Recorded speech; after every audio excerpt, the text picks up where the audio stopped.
The voice sees that in mighty blackness there exist mighty flaws, that the world turns and burns and inevitable disasters lie just outside every shore. The voice now bellows in a deafening roar. On the wings of silence, it soars, and so the stalactites shatter in its vigorous thunder. They all drop to the ground in a theatrical wonder. It reaches over the oceans, it commandeers the lands, it gives sway to the mightiest army. The voice revitalized and blessed with bass, reconstructed to spew discourses about destruction. It now sieves and heaves and promulgates ideas born at the center of absurdity. It then goes on to become one with the most outrageous notions of crassitude. These ideas then tread through every nerve of the speaker's body, inching their way with the sole goal to overthrow the abominable whole.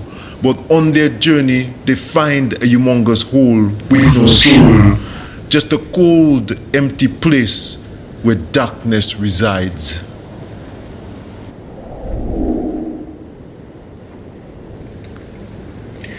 The single voice has become the singular voice, insane and paranoid, laced with hysteria, peppered with sarcasm, ripe with verses, scrubbed by darkness and now bathed by the light. The voice spends its time dissecting infinitives. It has a glee for allegory in all its glory. It wrestles with fancy alliterations, and with no hesitation it belts out metaphors and juxtapositions in worthy iterations. While oxymorons and personifications are a complete turn-on, the voice relishes in a good euphemism and comprehends all the isms on the other side of the prism. The voice climbs higher and higher on juicy satire. Its tongue becomes fire as it unleashes honest commentary, exposing the quagmire. The voice is the expert of soliloquy. It dreams in verses, yet lives in prose. It fights to answer its own hyperphora in a perfect state of deep euphoria. Yet the voice is adept at simple diction. It navigates skillfully through choppy waters. It rises to the surface far above the noise, above the thick, dark clouds, and finds itself in a clear blue sky, in the presence of a marvelous sun.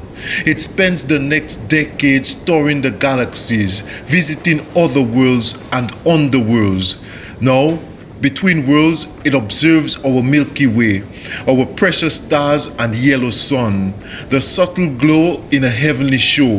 The voice pauses as it ponders upon the third rock from the sun. It relinquishes an exasperated breath and watches the Milky Way curdle into a lake of pus. The voice now compels the imagination. It commands the thought process and re-enters the world.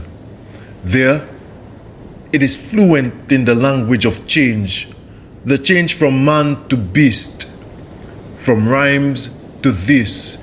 It tells the story of time and mist in a world that exists in an abyss where humankind is rising on a secular list, yet tumbling into thicker mist, the mind corrupted by a sad blithe.